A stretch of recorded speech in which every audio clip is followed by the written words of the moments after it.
How's it going, people? Jack here with another video, and it has been quite a while since we checked out something from Total Warhammer, the real-time strategy game that allows us to live off our wildest power fantasies. And that even when said power fantasy has horrendous AI. And who else to jolt us back into this wonderful game other than the grim kleaper himself with this video of bringing a one-man end time to Total Warhammer 3. I don't think that I ever succeeded going solo, like with just a hero character to defeat the whole world. I mean, his Noctilus build from last time was pretty epic. Perhaps it's possible. I'm intrigued. As always, please do make sure to go and subscribe to the Plague Doctor himself, and without further ado, let's get into this one.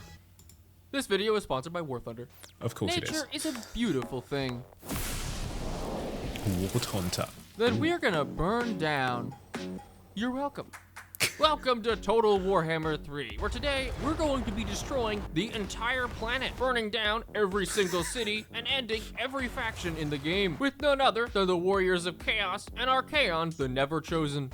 In a world with near omnipotent celestial dragons, mountain-sized lizards, and untold undead legions, Archaon took one look at the internet and decided, yep, let's burn it all down.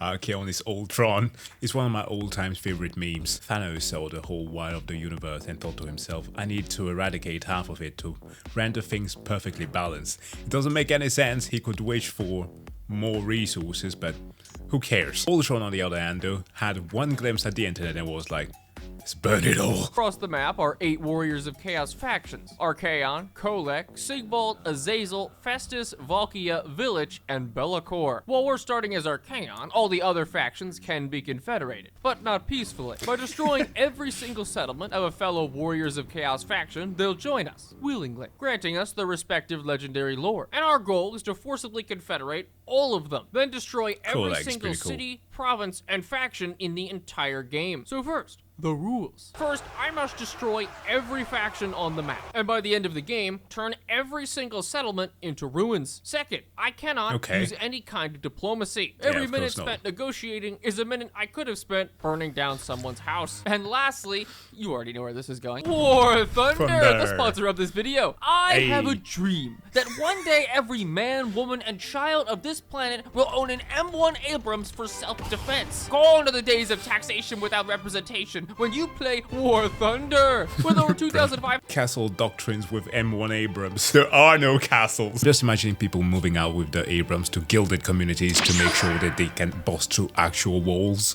100 methods of self-defense ranging from 10 different major nations protect your right to bear arms from the early 1920s to the main instruments of liberation today. Immerse yourself in fighting for what's right with realistic graphics, sound effects, and vehicles that really make you feel like you're on trial in The Hague. With over 70 million expendable, valuable, and irreplaceable human beings, engage in incredible PvP, rich in military history. With in-depth customization, pilot the drag queen jet of your dreams, or gain the tactical edge by making your opponents play with one hand. The game is free on PC, PlayStation, and Xbox. Plus, by using the link in the description, Japan new and returning core players blasting who in the haven't played background. over 6 months get a free bonus pack in the name of freedom, with an exclusive vehicle decorator, massive amounts of dosh, and 7 days of premium access. But act now before my team and I break down your door. Hey, what does this timer mean? Wait.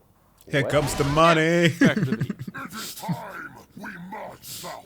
Let the quivering fools know we come to tear down their nation, slay their kings, Adam Sandler. ravage their mortal remains. Yep, pretty much.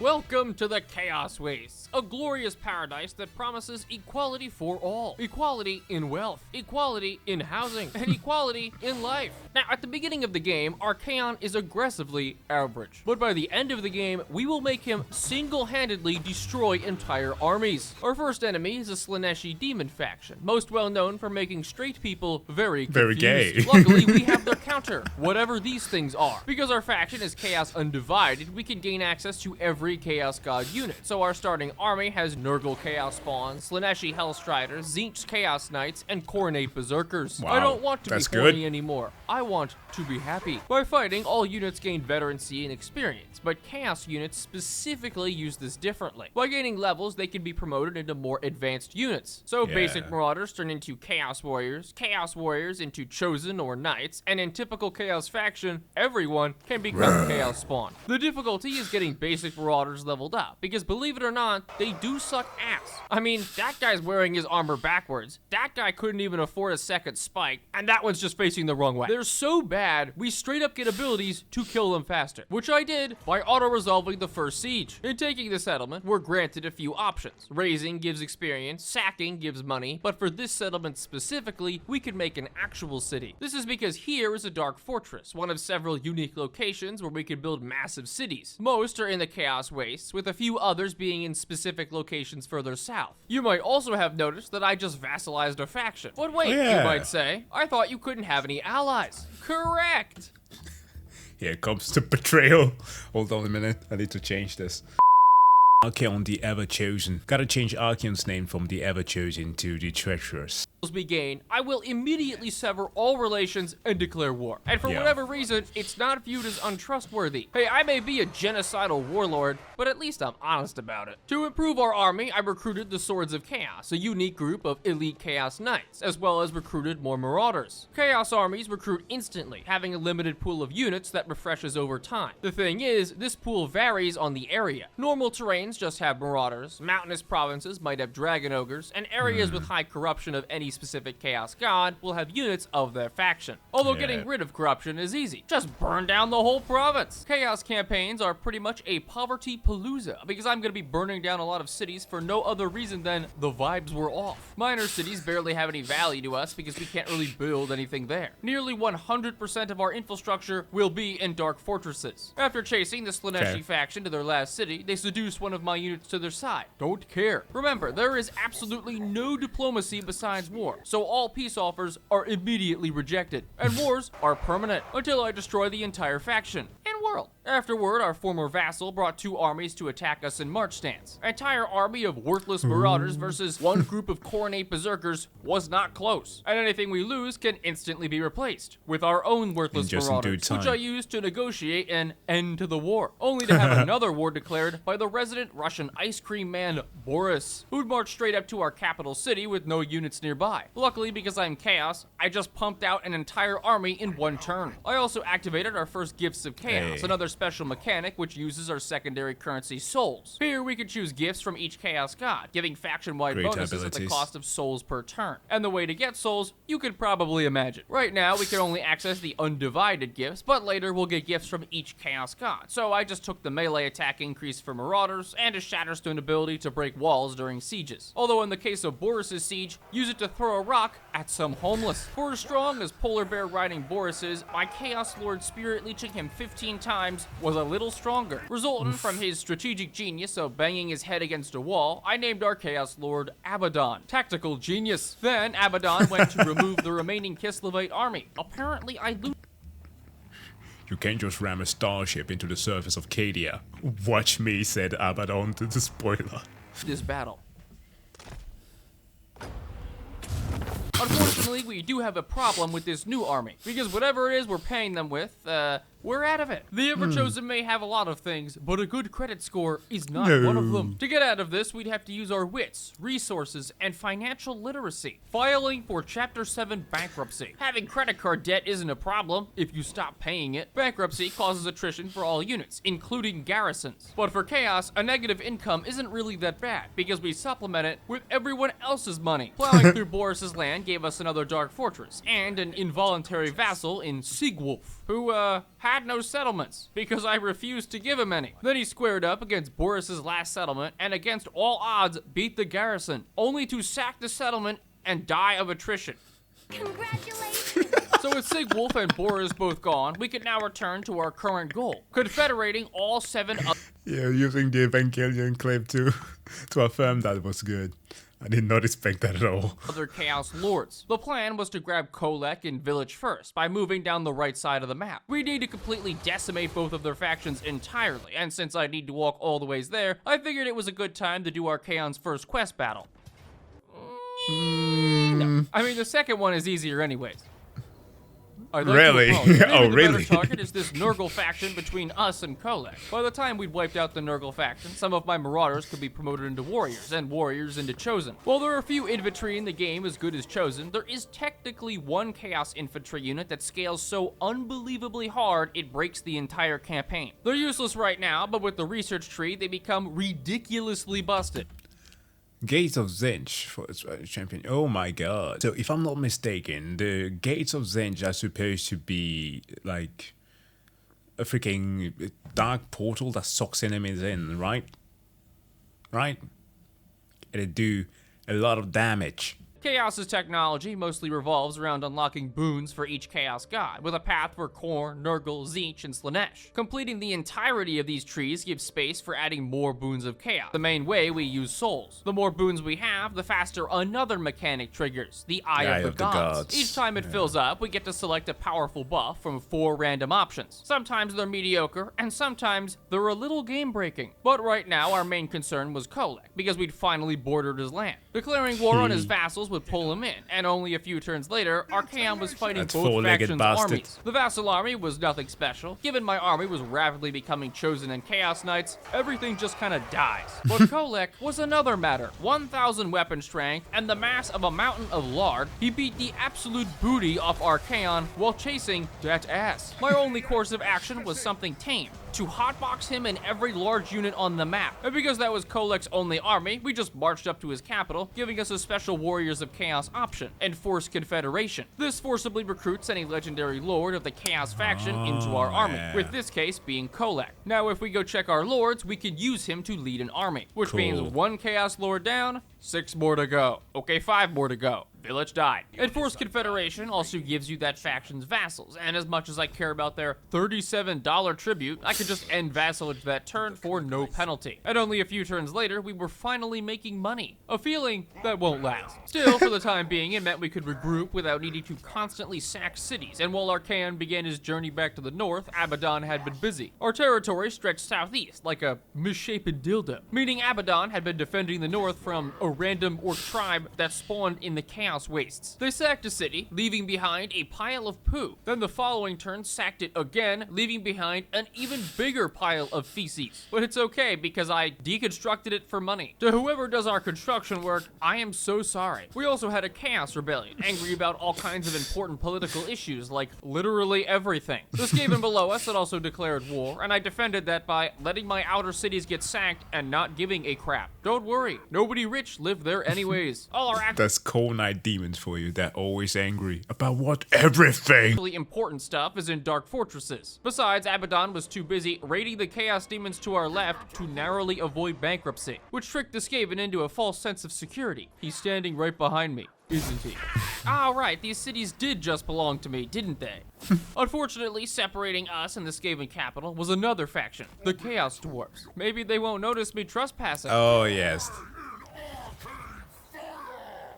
What? With the Skaven eradicated, we can return our attention to the far north and the Chaos Lords on the left side of the map. Both Valkia and Sigvald start in the northwest, so paving through the Chaos Prince faction would get us access. The others would be south of us, Be'lakor, Azazel, and Festus, so we confederate them last. We'd also unlocked our first god-specific gift of Chaos, being an additional Tzeentch gift. This works exactly like the undivided gifts of Chaos, with different gifts to choose from. I picked one to improve our spellcasting at the cost of midcast chance, but as it turns out, Tzeentch is kind of a dick. Midcasting is a chance to damage the spellcaster when casting, but somehow this midcast applies to literally every ability on every unit. fuck. Trying to block with your shield? No, I think you mean blow yourself up. What about just moving a little faster? Blow yourself up. Okay, but I just drank a healing potion.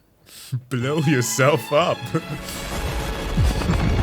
I probably Did I should have stutter? changed this, but I didn't because I forgot. Considering that Archaon had just narrowly escaped an erotic episode with Kholek, and casting spells would literally blow up in his face, it was clear he wasn't yet the world beater I was hoping for. We needed to level him up and quickly. We needed his unique quest items. We needed to fight their 4 battles. And we needed training. Montage.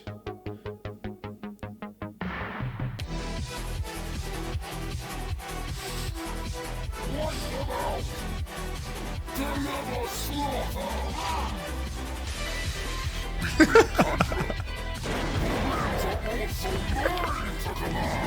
Bloody effects. Wow.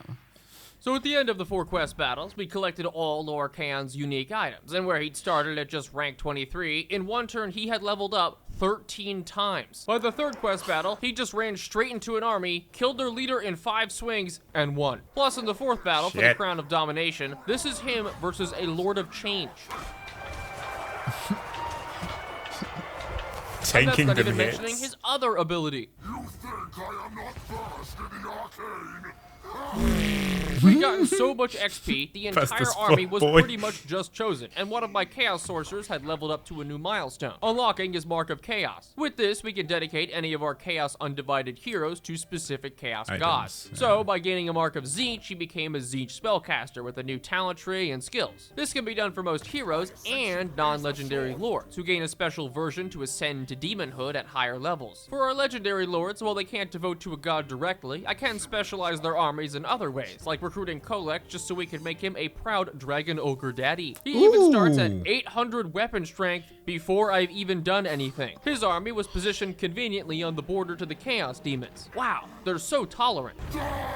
Sacking small settlements for $5,000 is a decent step up from looting desolate chaos wastes, but the real prize is that most of the remaining dark fortresses are located to the left, meaning we could actually boost our economy. Of course, economy is a strong word considering we make money by planting heads on the ground and talking to the sky. 90% of all chaos worshippers stop right before they hit it big. Or in our case, recruit the insane hero, or heroes, Oh! Charix and Zira. Don't even start trying to pronounce the name. It's total Warhammer RNG right there. I haven't played them myself. I watched a friend of mine play them.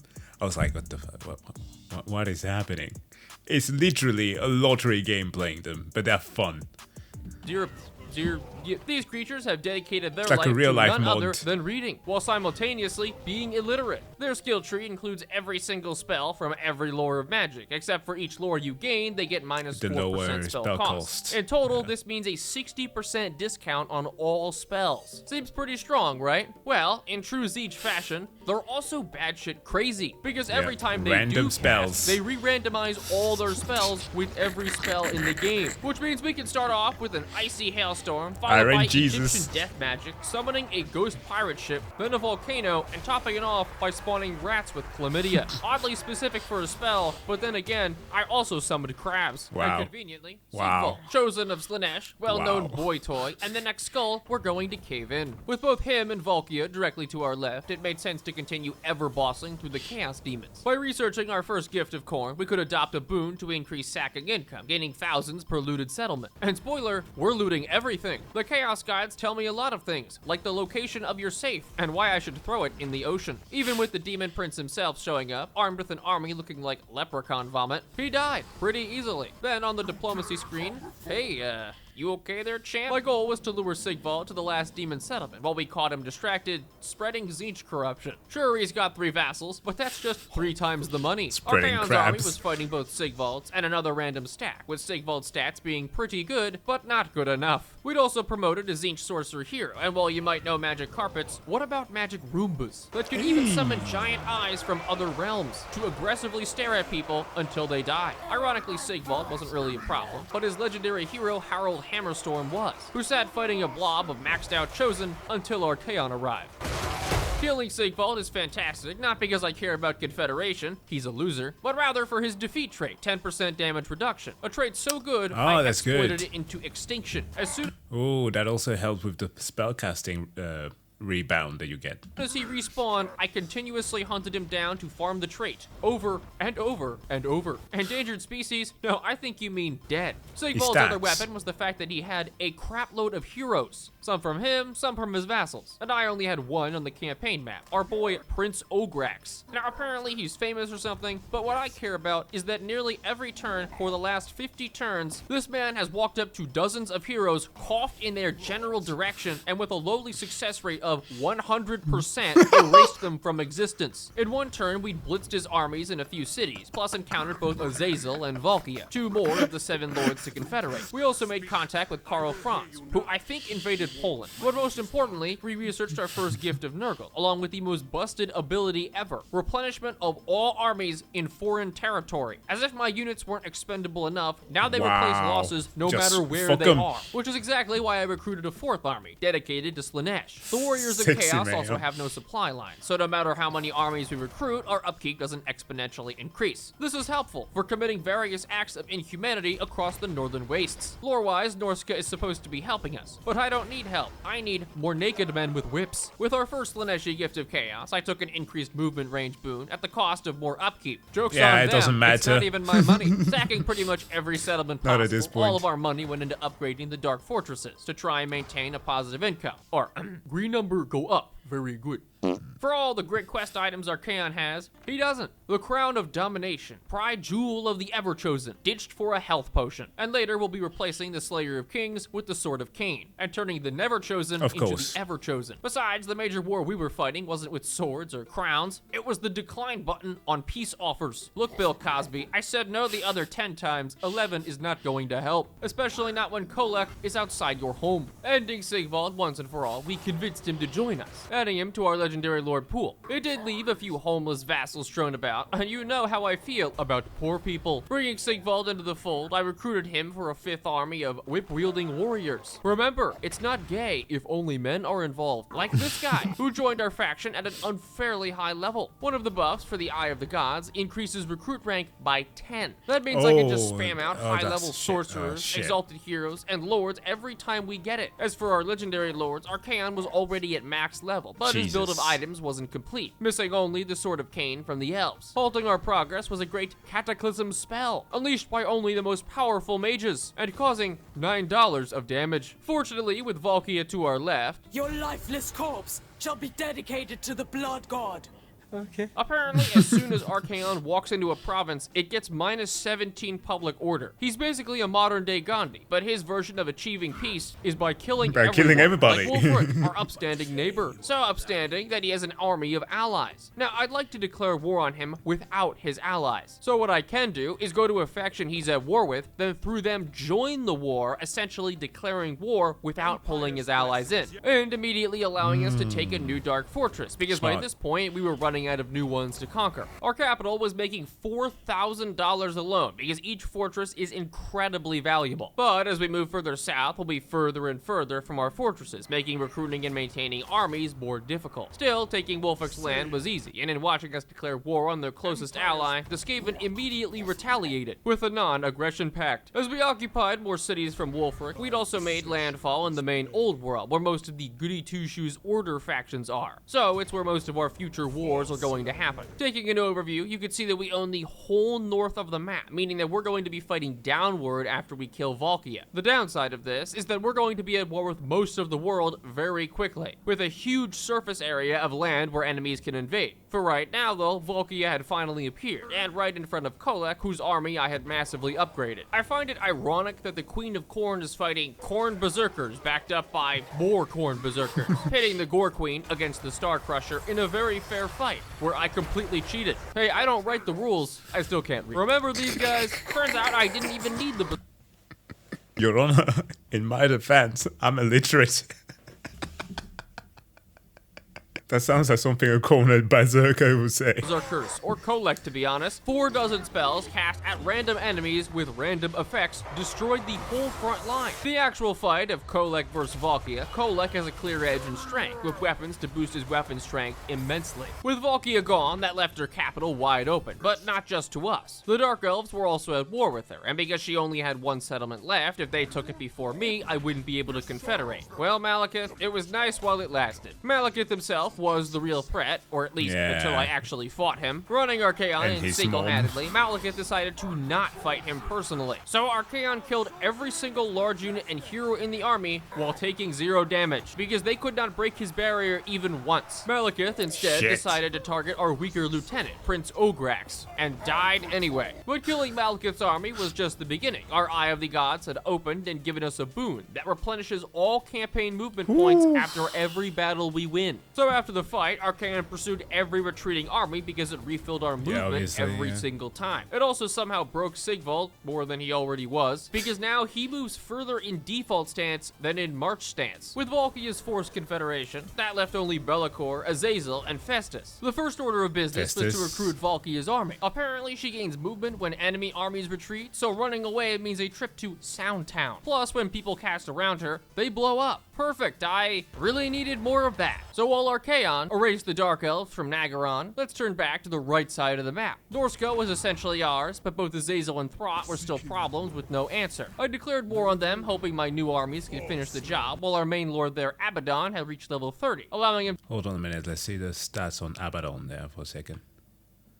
God damn. 30, allowing him to ascend as our first demon prince. This acts as a step above dedicating to a god, allowing generic lords to become super-powered demons. Besides the North having the coherence of a US senator, the South was equally as bad. I finally declared war on the Empire, pitting us against an increasingly high number of factions, and it's only gonna get worse. Remember, we still have the entire rest of the world to take. My infrastructure was also reaching capacity. With 100k to spend, I could not physically use all my money. And now that we'd entered the old world, we'd have to deal with the real warmonger of Total Warhammer, Karl Franz. Karl had somehow come face to face with the now demon Prince Abaddon, and with him was 3 whole steam tanks. Maxed out armor, high health, and unbreakable morale, the steam tanks played a friendly game of skee-ball, where every hole was Abaddon's face. I did my best to juke their shots, but as soon as Franz joined in, I knew this would end in one of 2 ways. Abaddon running away, or me uploading a steam tank gangbang to Brazzers. At least he could do 2 things right: fireballing some Craigslist captain to death, and hitting the gym, the American one. Saving us again was our chosen with great weapons, hacking down Karl and breaking the tanks before the guard. On the other side of the world, Archaon was having similar success. His army could raid for $1,400, which is more than what the settlement is actually producing. He's not really raiding, he's just subsidizing the local farms with fertilizer. By this point, I had nearly a dozen from Monsanto armies, ranging from STD spreaders to STD receivers. Archaon sacked the Dark Elf capital, sacked a different neighboring city, then came back and sacked the capital again. Now, of all the threats we have, which is the worst? Malekith, Marathi, Azazel, or Karl Franz? Well, it's actually Throt. See, Sigvald was out minding his own business, raising some cities, sacking some settlements, typical stuff. Then this happened. That is an entire army of Hellpit abominations. And Skavens, he has 2 cities. Of course, in being surrounded by giant tentacled beasts, Sigvald was right at home. Slaaneshi units only really have one benefit: they just don't die. For these guys, getting hit by a train is a pretty average Tuesday. Slowly, over the course of 10 minutes, Sigvald grinded down each Hellpit abomination, Skaven hero, and Throt himself while regenerating to full health. Even after winning the battle, we still had 4 Azazel 20 stacks to deal with, so Abaddon killed all 4 himself, then confederated Azazel. As for his vassal, to be honest, I'd rather be raiding. There's a reason you need level 30 to become a demon prince. It is insanely strong. Ascending cuts your level in half, so you need to work all the ways back up to max. But where Abaddon is a Chaos Undivided prince, you can get others. For example, turning the Slaaneshi sexy man into sexier man, a no-names each lord into a no-names each demon, and our famous Reddit man into Reddit mod. Even on Reddit man. Witness my final form. I am now a debate, bro. Even our non-demon prince lords are insanely powerful, with Kholek having taken the entire left side of the map on his own. Though I think my favorite part of being Chaos is ignoring what the game tells me. Trespassing will have diplomatic repercussions. Despite owning the entire top of the map, our strength rank was only 2. Cathay was rank 1, the Skaven in the south is rank 3, and Morathi is rank 4. Of course, that doesn't include the real number 1. The Wood Elves. Not because they're strong, but because every Wood Elf faction is allied to every other Wood Elf faction. Plus, the Skaven we were fighting in the north kept ambushing my armies. Except armies means literally just Sigvald, and ambush means getting trashed by him. Watching him get ambushed by 4 armies at once and not taking a single point of damage. In the meantime, our other enemies had different plans. Archaon's getaway cruise also gave way to an important event, the Sword of Cain being claimed by this loser nobody. Fortunately, the game tells me exactly where he is. And now this was it, the moment we've been waiting for. A legendary duel to the... You know, it turns out we didn't really need the sword, or the other 19 units in the army. By defeating the holder, we get to take control of the sword itself, bestowing massive stat bonuses to an already juiced Archaon. I tested the sword against King Lewin of Bretonnia, where it could summon massive vortexes and protect the wielder from most damage. Once again, Archaon took effectively no damage through his barrier. But invincible or not, he's also on the far left side of the map. And on the far right side was Cathay demanding payment. $5,000? What do you want? For me to starve? That puts us at war with strength rank number 1, along with declaring war on Morathi. No. Oh, okay. And in addition, a whole lot of stuff that I am just going to speed through. Killing Throt, killing Kislev, killing Durthu, owning an insane amount of cities, crapping on Morathi again, raking in that sweet raiding income, and to top it all off, Confederating Festus. I don't need my sword to strike you down. Here's a maggot. Now kiss. Ew, ew, ew. I didn't notice the ass on the nurgling on the top there. Killing the Changeling, killing Throt. Also, ending it with take that AI. Icing on a cake. AI could never make the shit that our mind can think of. Killing the Changeling, killing Throt, attacking Clan Pestilence, collecting every Chaos boon, make Sword get bigger, watch Karl Franz be alive, then walk into 4 stacks of Chosen, checking my diplomacy, then realizing I don't know who's gonna declare war on me because it goes off the screen, so I declared war on everyone. Then lastly fought our final Chaos Lord, Bellicor, in a battle I would detail greatly if it didn't last 2 minutes. So at the end of everything, what's the actual result? On the left side of the map, I owned everything before Lustria, where the Skaven had taken over. And in the center, I controlled the Empire's former land. But most importantly, we confederated all of the Chaos Undivided Lords under one faction, bringing us to the next challenge, the Endgame Crises.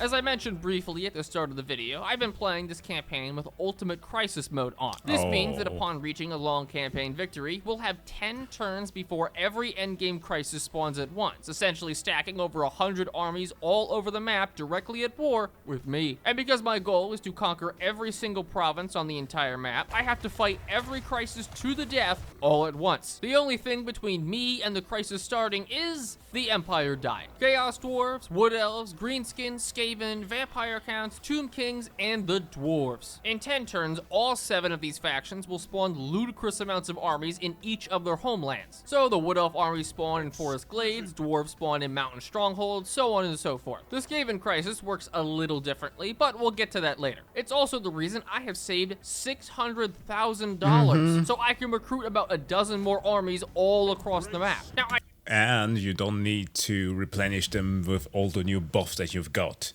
They get healed upon victory, so as long as you don't lose, everything should be fine. I could abandon every single non-Dark Fortress settlement and pull back, but there's a reason I'm not. Something I've been avoiding talking about this entire game is resources. Gems, dyes, wine, lumber, iron, all the tradable goods in the game. Now, because we're at war with everyone and have no treaties, trade is worthless. But what does matter are the unique chaos buildings for each resource. Every building gives a unique faction-wide bonus that does stack. And because I control a solid third of the whole map, well, furs give plus 10 Marauder armor. I have many furs, so my Marauders have 600% more armor. Wine gives them plus 5 melee attack, so lo and behold, with all my wine, 300% stat increase. One even gives minus 5% building cost, so my buildings are essentially free. For that reason, ideally, I'll be defending most of my land. Still, I had to pull back a bit to natural choke points, like the 2 gate fortresses that lead into the Empire's land. Archaon, Valkia, and Festus were positioned in front of 3 of the Wood Elf spawn locations. Azazel defended a far north dwarf spawn location. Several armies sat in front of a Skaven spawn point. Some defended the far right side from Cathay, and Kholek stood on a bridge, ready to fight a whole continent. I passed the final...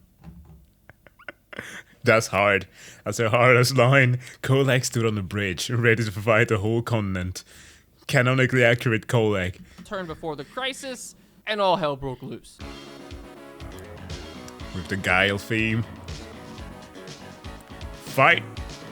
Grombrindle, Umgrim, Throt, Manfred, Cetra, Vlad, Kemmler, Grimgor, and 4 sets of elves, just to name a few. My first move was instantly blitzing 3 Wood Elf factions into extinction, using Festus to kill Umgrim, and throwing an army of marauders at a dwarf artillery line in a choke point and somehow winning. But not everything was according to plan. Several of my armies had the crisis spawn and trap them completely. And I'd even completely forgotten about the far, far north dwarves, so I had to recruit a cheap 20 stack for a snap defense of the Dark Fortress. Outnumbered, outgunned, and fighting significantly better units, I was able to use a Shrine of Slanesh's AoE passive damage to slowly drain melee units, while microing the garrison's Chaos Knights to pick off the reinforcing ranged units. But the real hero was a single Chosen who stood on the wall, taking artillery and gunfire for the whole battle while ensuring the wall towers kept firing. He eventually died, but will forever be memorialized as Gary, the little Chosen that could. The North was safe, at least for now, allowing us to send Archaon through a Chaos Dwarf tunnel leading all the ways to their land. Their crisis spawns these tunnels all over the map, and any faction can use them, meaning wiping them out is a priority. I finally ended the first turn of the crisis, and you know what? I think we really accomplished a lot. Surprise, mother. This is all the first turn, by the way. I'm barely editing this, just so you can experience what I'm experiencing. Yeah, you just keep on spawning. You know, I actually had to cut out a few in the interest of time. It's still going.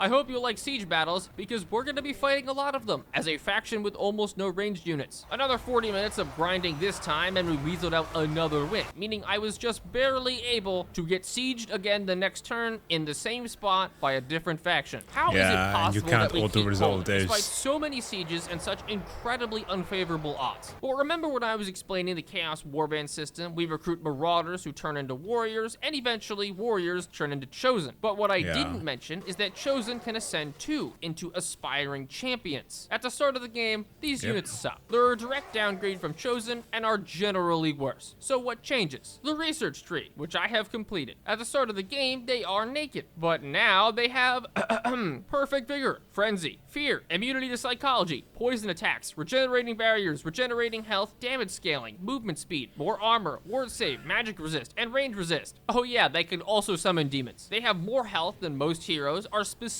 buffed by Archaon, and have a stat line that rivals even the fiercest crack hobo. So in being sieged by 4 stacks of undead, they killed the legendary hero Krell, held against literally 10,000 enemies, and took essentially no damage at all. Go gadget, napalm strike. Because barriers regenerate infinitely, I just kept pulling out the units with no barriers left, letting them replenish, then throwing them back in. And to be fair, this level of cheese is completely necessary. Even after this battle, there are still 8 armies. At this point, most of my best armies have to be cheesy. For example, I have a Tzeentch army, the god who's all about magic, trickery, deception, and outthinking your opponent. Yeah, I made a Roomba death stack. Every flying unit is instantly gooned to death. Then I sit on my 6 Chosen with halberds and everything dies. My Nurgle army with Festus, he is an AoE passive heal. I sit in a blob and he cannot take damage. And don't even get me started on the Skaven incident, where I kited 4 stacks of Skaven artillery with 1 just in flying one. unit and with friendly fire. And Valkyria's army is very simple, where she eliminated the northern dwarves pretty easily. Even when she got ambushed, it didn't really matter. Ambushing Valkyria is about as effective as attacking a grown woman with a pool noodle. She will reach into her purse, call forth the power of the Chaos Gods, and smite you. As for Bellicor, you know, I'm not really sure what he was doing. Despite He's these running around. disgustingly powerful powerful armies, I still had to abandon the mountain pass because there was too many enemies. But my real problem was the Skaven. Now you see, the Skaven crisis functions very differently because it doesn't exist. Instead of a full-blown invasion, undercities will begin to spawn. These act as staging grounds for the Skaven invasion and force me to run around trying to find all of them. I also can't just check for Skaven corruption map-wide since it always gets masked by chaos corruption in my territory. I know where the main Skaven army will spawn, right here at Hell Pit, just not where the exact location of the other ones. So what would a well-adjusted, sane individual do to combat this? Hey, other rat people, let's dig under this city. Oh my god, you burned them all down. Because I know they spawn somewhat close to Hell Pit, I just burned everything remotely near it down. You can't have an undercity without a city. So when the full Vermintide triggered a few turns later, they were met with a barren wasteland and one city to siege. I didn't think it was possible to win this fight until I realized something. If you put units on top of the walls towards the inside, ranged units still want to shoot them, but they can't hit them. Mostly. So the fight was 20 minutes of this. The end result is not only them wasting all their ammo, but any Skaven infantry that tried to climb the walls were immediately shot to pieces. On the far right side of the map, we defended against Cathay with the great Glugmir. Now I know this is a defensive siege, but what? You expected me to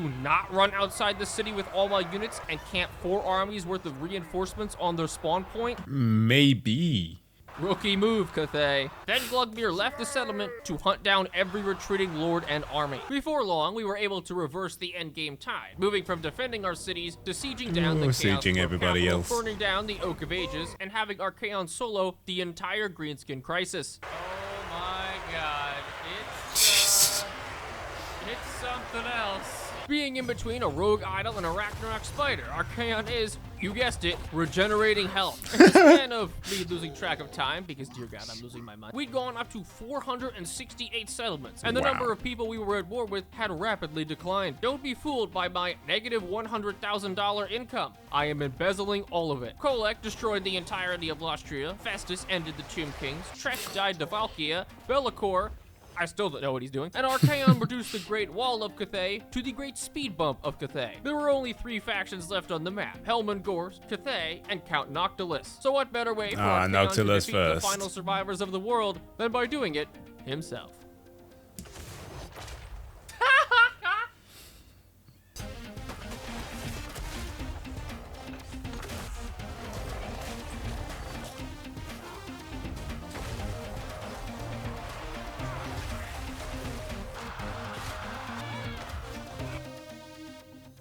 Helmengorst, Count Noctilus, and all of Cathay completely eliminated, meaning there were finally no more factions, except for a single Beastman tribe. I couldn't actually find their armies because Beastmen hide by default, so you know what? You win. Here's a military alliance. Wink, wink. What's up, bitch? Now, there are no factions in the world. The diplomacy tab literally can't even be accessed. But didn't I promise that the entire world would be ruins? Why, yes. I did. Wait, what? What was missing? Oh.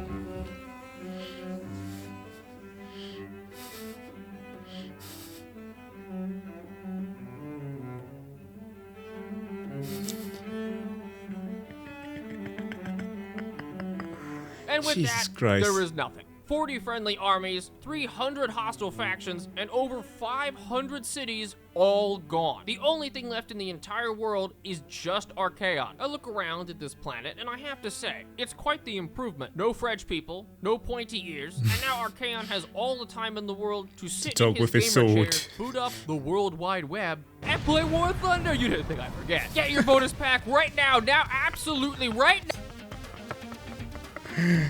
God damn it. In the end, it truly was every other faction, not against one faction, but against Archaon himself, the backstabber. Anyways, folks, thank you so much for checking out this reaction. As always, please do make sure to go and subscribe to Grim Clipper. And of course, if you like this one, don't forget to hit that like and or subscribe button. We shall have a wonderful day and see you guys in the next one. Bye.